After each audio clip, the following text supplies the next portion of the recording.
Jonathan het iewers is daar 'n seun van hom wat hierdie mantel nodig het. Bybel sê, hy kom praat en hy sê, ek kan nie hierdie mantel vir enige persoon gee nie. En die Bybel sê, Sipa antwoord en sê, daar is iemand maar hy is verlam.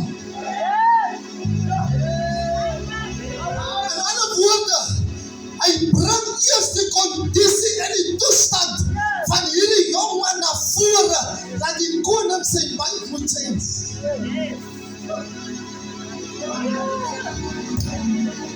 Maar as jy 'n gunstraer is, ek praat met die kerk, as jy 'n gunstraer is, hulle kan jou kondisie, jou toestand na vore bring, maar as jy 'n gunstraer is,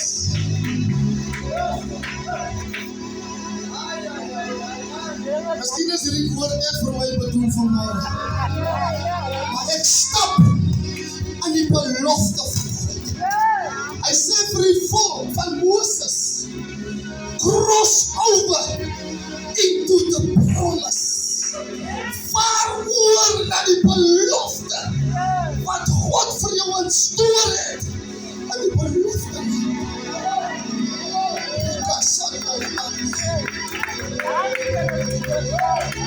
daar is 'n advokaat wat vir jou verdedig. En die belofte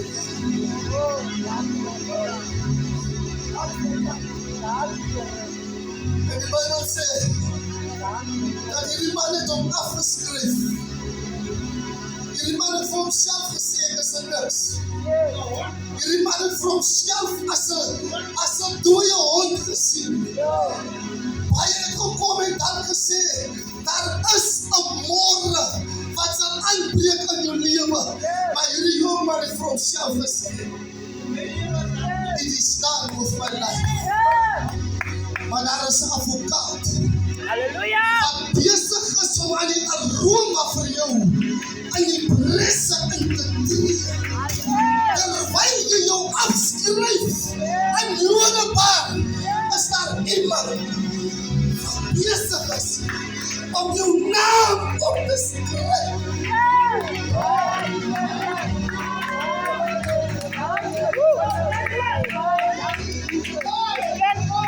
Stop op jouself as die niks te sien. Jy het 'n advokaat. Jy het iemand wat vir jou verdedig. Jy het iemand wat besig is met die pres te tree vir jou.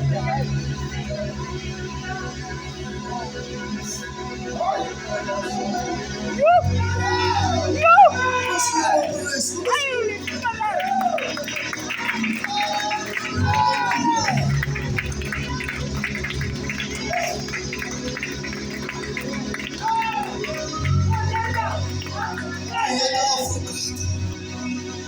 wat besig is om vir jou te verdedig. Terwyl jy opgegee het, terwyl jy gesê het, dis klaar met my lewe. Al wat ek gesê, hy sal nie weer opstaan nie, en hy sê in sy woord, ek is besig om verby jou te